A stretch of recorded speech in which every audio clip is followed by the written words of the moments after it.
J'ai choisi l'histoire de l'éléphant de Bucaille parce que c'est la première qui m'a donné envie de faire ce podcast, parce que suite à une discussion avec quelqu'un sur justement nos capacités, ce qu'on en fait ou ce qu'on n'en fait pas, mon interlocutrice m'a envoyé cette histoire et quand je l'ai lue, je me suis trouvée très touchée.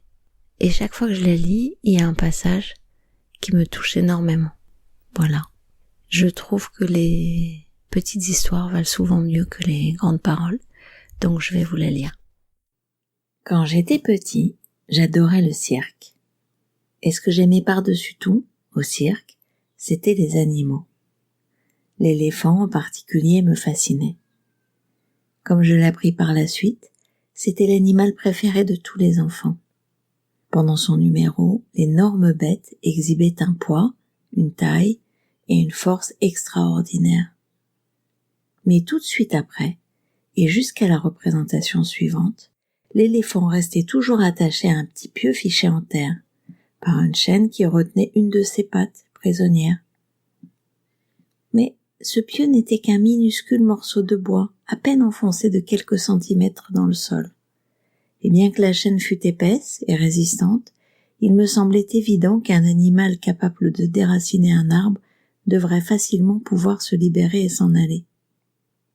Le mystère reste entier à mes yeux. Alors, qu'est-ce qui le retient? Pourquoi ne s'échappe-t-il pas? À 5 ou 6 ans, j'avais encore une confiance absolue dans la science des adultes. J'interrogeais donc un maître, un père ou un oncle sur le mystère du pachyderme. L'un d'eux m'expliqua que l'éléphant ne s'échappait pas parce qu'il était dressé. Je posai alors la question qui tombe sous le sens. S'il est dressé, pourquoi l'enchaîne-t-on? Je ne me rappelle pas qu'on m'ait fait une réponse cohérente.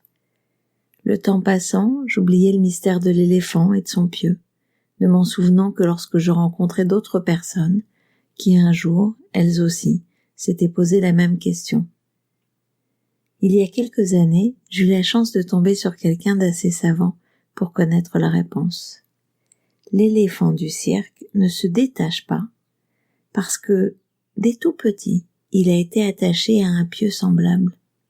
Je fermai les yeux et j'imaginais l'éléphant, nouveau-né, sans défense, attaché à ce piquet.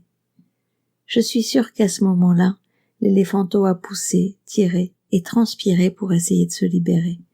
Mais que le piquet étant trop solide pour lui, il n'y est pas arrivé, malgré tous ses efforts. Je l'imaginais qui s'endormait épuisé, et le lendemain essayait à nouveau, et le surlendemain, et les jours suivants. Jusqu'à ce qu'un jour terrible pour son histoire, l'animal finisse par accepter son impuissance et se résigner à son sort. Cet énorme et puissant pachyderme que nous voyons au cirque ne s'échappe pas, le pauvre, parce qu'il croit en être incapable. Il garde le souvenir gravé de l'impuissance qui fut la sienne après sa naissance. Et le pire, c'est que jamais il n'a tenté d'éprouver à nouveau sa force. Nous sommes tous un peu comme l'éléphant du cirque.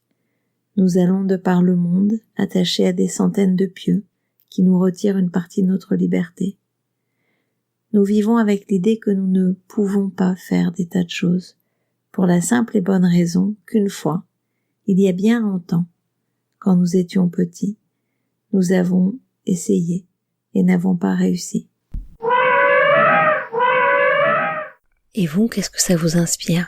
Et vous, combien de temps avez-vous mis pour vous débarrasser, pour vous libérer, pour vous autoriser? Je me demande souvent si c'est une question d'âge, si en fait, à force d'avoir expérimenté des schémas de répétition, d'avoir usé un peu nos cordes internes, en fait, à force de ça, on arrive, si on réfléchit un peu, si on sait se décaler, se regarder, si on arrive à identifier que on fait souvent toujours plus de la même chose, on renforce en plus nos croyances que on va pas y arriver, ou qu'il y a des endroits où on n'y arrive pas, parce qu'il y a plein de gens qui arrivent. D'ailleurs, qu'est-ce que ça veut dire arriver?